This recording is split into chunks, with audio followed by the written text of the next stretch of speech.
Hi friends, I'm in Michigan, dog sitting. I never ended up filming my final day vlog. I almost did at the airport. I found a private little corner and I sat down and I hit record and I was like, huh?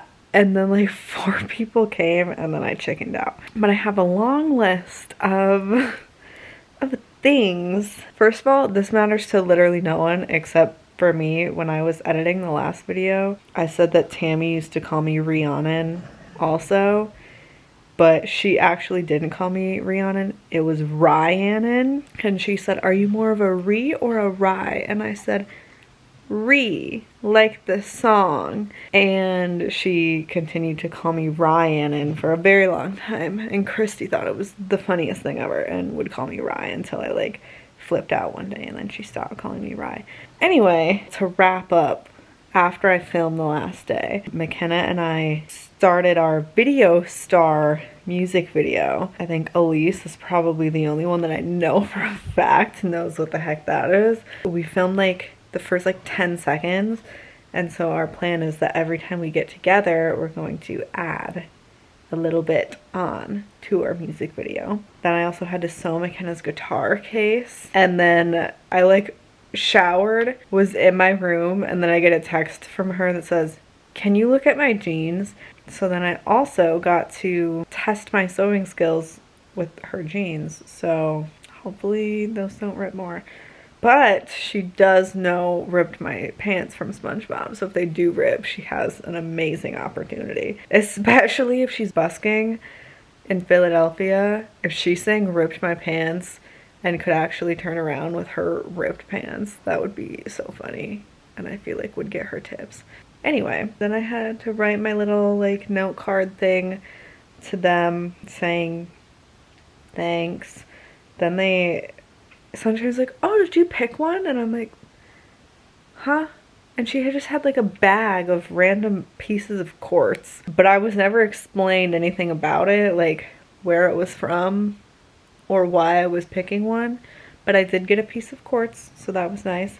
So the last night at dinner, Nate asked me when my flight was, and I said it was at 2. And he's like, "Oh, okay, so we can just have a normal morning. We don't have to rush or anything." And we were all like, yeah. Well, so he asked, "What time do you want to get to the airport?" And I was like, well, I don't know anything about this airport. I feel like you guys would be able to provide a little more information. I had no reference for how big or small it was and how long security would be. So I was like, oh, maybe I'll check the wait times. I never gave them a time. Now McKenna flew out the next day, which while I'm filming this is today, but she flew out Saturday. I flew out Friday. It's a 2-hour drive to the airport and then 2 hours back, so they don't want to go twice in a row. Obviously that's a lot of driving. So originally they were gonna stay at their friend Eric's house. For the whole trip, Sunshine would just be like, "Oh yeah, I gotta call Eric, I haven't heard back from him." But then nothing was said. And then finally Thursday she was like, "Yeah, so Eric's kid is sick, so we're not gonna stay with him, but we're gonna meet up for lunch." No mention of what the plan was then if they're not staying with Eric. So then I think McKenna was like, "So what's the plan?" And she's like, "Oh, well, I have another friend that I'll ask in Hot Springs Village, so it's not as close, but it's a lot closer than coming all the way back." They never said anything. Oh, so then that night she was saying, "Oh, we should leave by 9:30 or 10 because she needed to stop at Lowe's or whatever." And I was like, "Oh, well, I was gonna say to get there," because the TSA app said 15 minutes for security, which my flight was actually at 2:30. It started boarding at 2. And I was like, honestly, 1:15, 1:30. She was like, "Oh, well, we're getting lunch with our friends, so we'll have to drop you off sooner." And I was like, oh, okay. Got it. The next morning, so Friday morning, she said, "Okay, so Eric's sick, so we're actually not gonna get lunch with him. This is while we're eating breakfast all together. The only reason that we had to leave super early is because they were planning to get lunch with this person at a specific time and had to drop me off at the airport before that.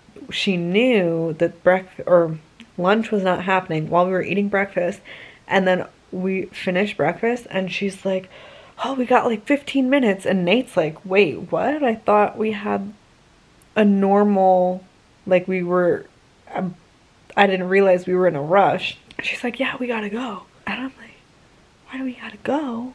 The only reason we had to go that early was because there was a timeline. Also, McKenna was still like, they didn't tell her like what was happening. So then the other friend did say that they could stay the night. So then wake up Friday, we do our yoga, have our breakfast, and immediately go. Nate and Amundi stayed because animals and stuff to take care of, and so it was just Sunshine and McKenna. We drove. We had to stop at Lowe's, which took 5 minutes, and then go to the airport, and I got dropped off at like, I don't even think it was 12:30. It was like 12:15. Ew, don't ignore those. They look bad. I had so much time, and it's tiny airport. Tiny. I think the smallest airport I had been in prior was Fort Myers, and this was, I think, literally smaller than that. Fort Myers, there's like, I don't know if they are terminals, but I think they're terminals. This was literally, you go through, it's a straight line. Like, you go through security, and that's just, I was gate 3, no terminal, just gate 3. There was nothing, I don't know what to do with myself. Like, there were, I think 3 people in front of me in security, got through. It took me a little longer because they had to swab the applesauce that was in my backpack. And then my flight got delayed. That was super fun. My food options were Chili's, which, like, in general, Chili's doesn't have a lot of great vegetarian options besides a salad, and I refuse to ever order a salad at a restaurant. I just never, I've never gotten enjoyment out of a salad, and I don't want to pay like $20 to eat lettuce. But there was a Burger King, and so I got my first ever Impossible Whopper, and I am very sad because McKenna literally told me, get it with cheese. In the moment, I forgot that it didn't come with cheese, and I didn't think to add it, so there was no cheese on it, and so that was sad. But I did get onion rings, and I put the onion rings on it, and I got extra pickles, but I feel like she gave me extra lettuce and not extra pickles because there was so much lettuce. So anyway, get on the flight, and no one was in the middle seat, so that was, but it was like the shorter flight. It was only like a little over an hour, but still, I'll take it. No one in the middle seat, so it could spread out a little bit. On the drive to the airport, I finished the Game Changer book. And then on my second flight, I started Heated Rivalry. And we're about a quarter of the way done with that. So I arrived in Terminal A. My next flight was in Terminal C. So I get on the little tram thing, go around, find my gate, right next to the chiropractor. I really thought about getting adjusted when I had been going to the chiropractor home. It was $60 every time after insurance. This one was $69, and I was like, it's only $10 more. But then I'm like, but I'm poor. So I don't really have literally $70 for this. I did not get adjusted at the airport chiropractor, even though I feel like that would be a very fun life report moment. So then I'm sitting at my gate. I don't think a single person watching this will know who I'm talking about, but there is a guy I follow on Instagram who, he just runs a ton of marathons, and he last year, the year before, was running, it was like 50 states, 50 marathons, so he ran a marathon in every single state, and then he ran 7 continents, running a marathon on all 7 continents, like in 7 days. He's crazy. He can run. I don't know, he seems like a chill guy. And I was sitting at my gate, and I look up, and I'm like, why does this guy look familiar? Well, we made eye contact. I was like, this guy looks familiar. I think that that's that guy. But I didn't know if it was or not, and I was gonna be like, oh my god, hi, because I don't know this person. But I think it was him, and I've been trying to see, he didn't like post anything on his story or like what his outfit was, so I don't know if it was him. I feel like it was him. Not that it matters either way, because it's not like I even talked to him anyway, but anyway, may or may not have spotted a micro internet celebrity person. Then, sitting there, and then there's someone that was in like the row in front of me at the gate waiting, and then I just hear her pop up and she's like, D21, and then starts moving, and I'm like, oh, is she at the wrong gate this whole time? And then like everyone's kind of murmuring, and then the lady next to me goes, are you going to Detroit? And I said, yeah. And she's like, they just changed the gate.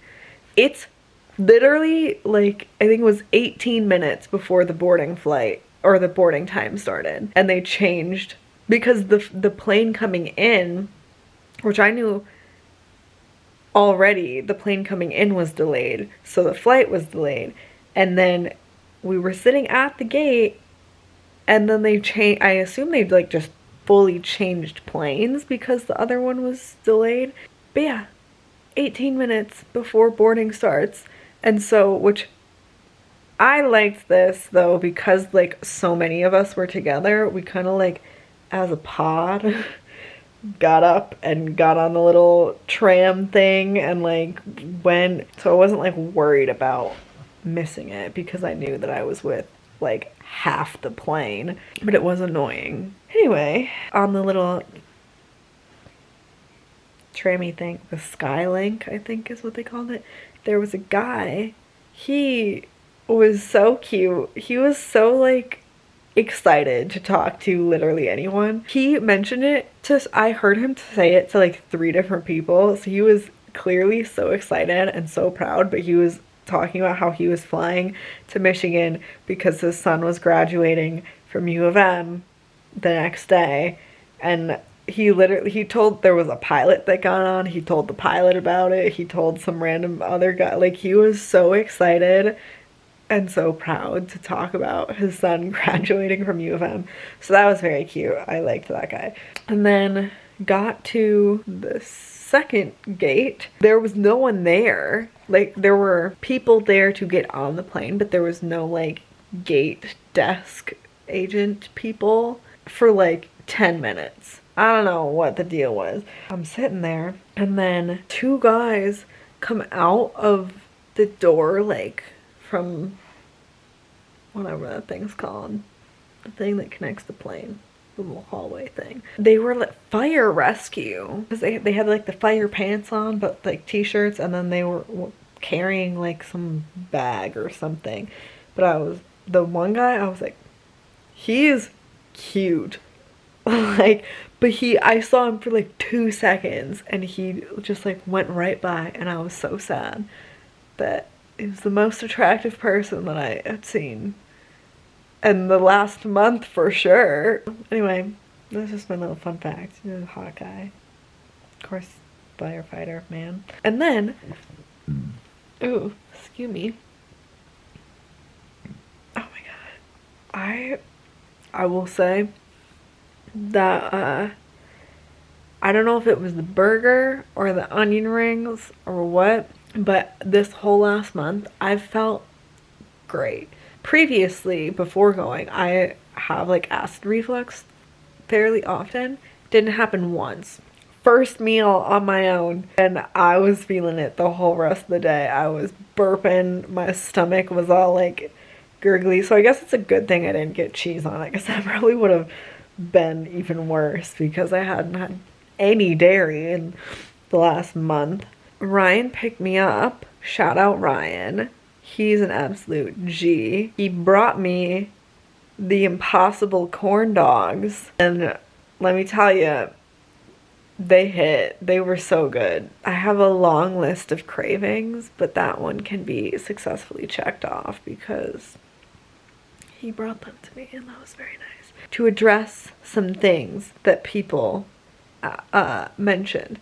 One, my mom was upset that I did not ever talk about if Duncan was okay. Yes-ish, maybe, probably. So they got him antibiotics and his swelling and everything went down, slash I guess the fluid that was in there drained. But he was very lazy and like tired all the time. But I don't know if that is related to him being sick or is he just old, because he is old.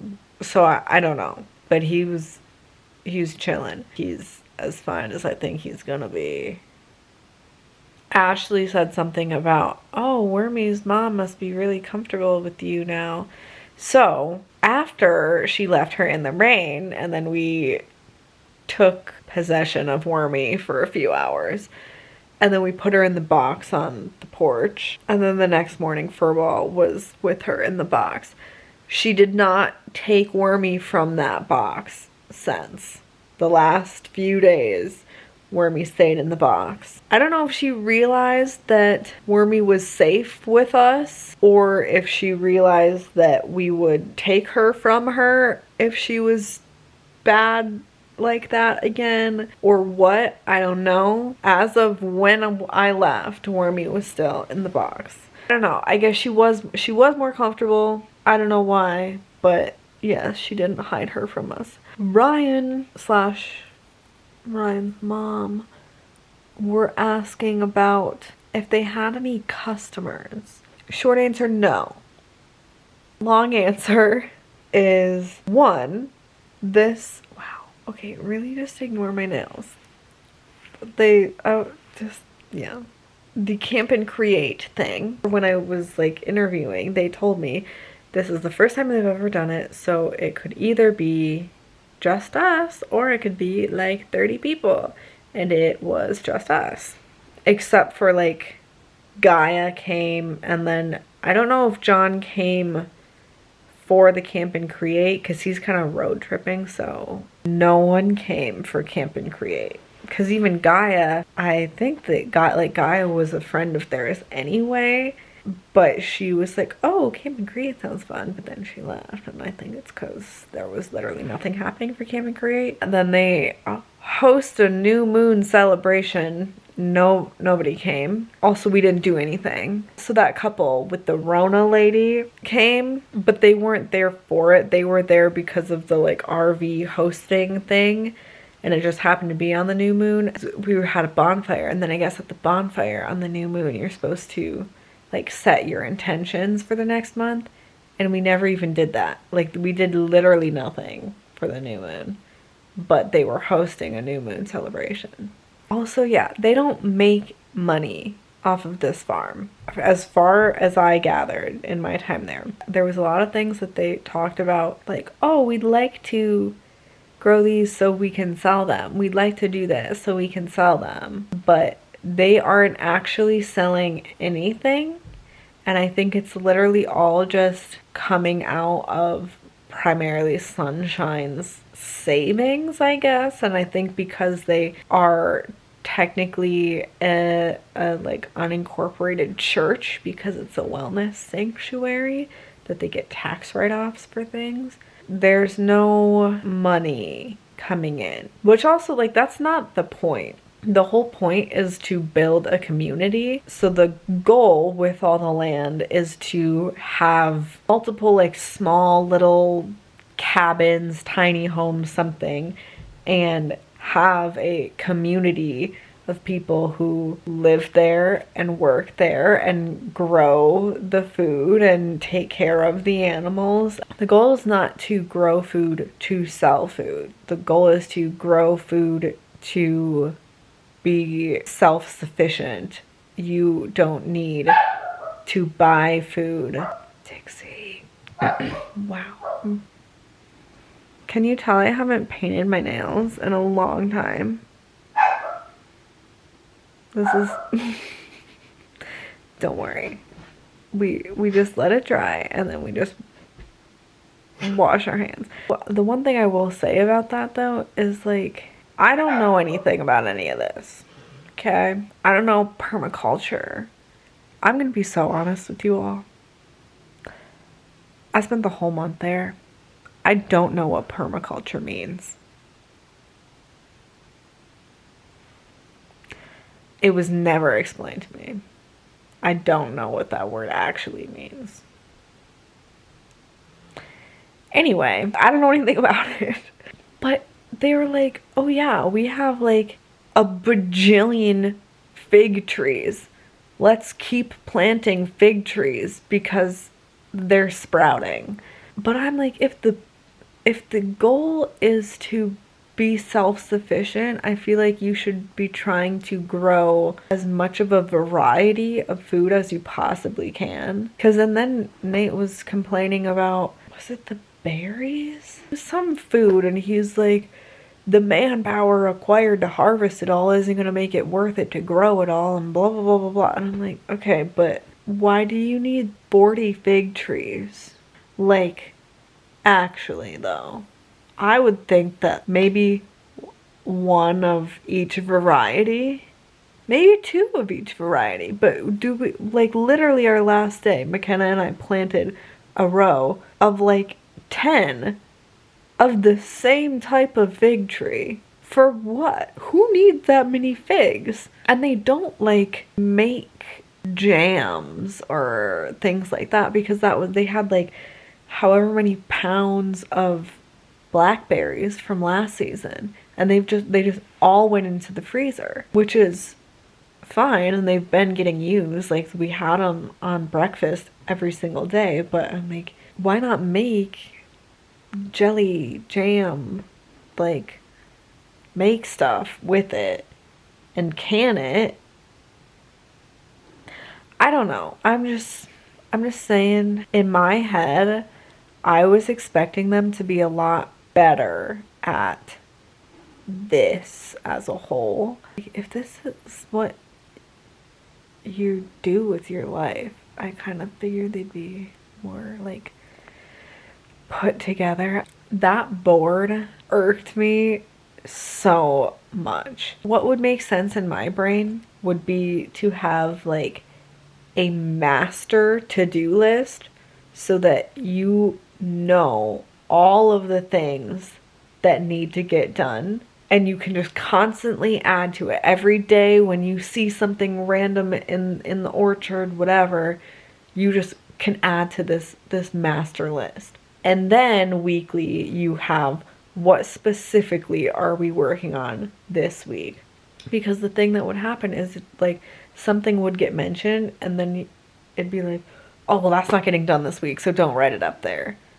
But I'm like, but then they'd be like, oh, we forgot about blah, blah, blah. But then the thing that bothered me also, though, is everything on the list could only be on the list if it was getting worked on this week. And it was, we have to make a point of working on it this week. Except for the fun category, hike. Then we didn't hike at all. Forage, didn't forage at all. Play croquet, didn't happen one single time. Side by side, we went on a side-by-side ride, but it just stayed on the board. It wasn't like, oh, specifically this week we're doing that. This was before I realized that Nate was literally just a stick in the mud all the time. McKenna and I had talked about making a bamboo raft, and I kind of jokingly, but also like I was serious about wanting to do it. I was like, oh, bamboo raft, that's fun. And he's like, we'll only put that up there if you're really gonna work on it this week. I'm like, okay, well, guess not. We're not allowed to have fun. And then Carson asked me today, and he was like, maybe you explained it in your vlog, and I never did. So if anyone else is curious about Blue Ball, Arkansas, the story goes that a old settler woman, way back when, woke up one morning and looked out at the mountains and thought that the mountain looked like a blue ball. My whole time there, and Sunshine was like, yeah, and all the time we've been here, we can't figure out which mountain it is that she saw. Literally none of them looked like a ball, and none of them looked blue. I don't know, but that's the story. I guess this is probably gonna be the last video for a while, because my life is about to get really boring for a while. TTFN.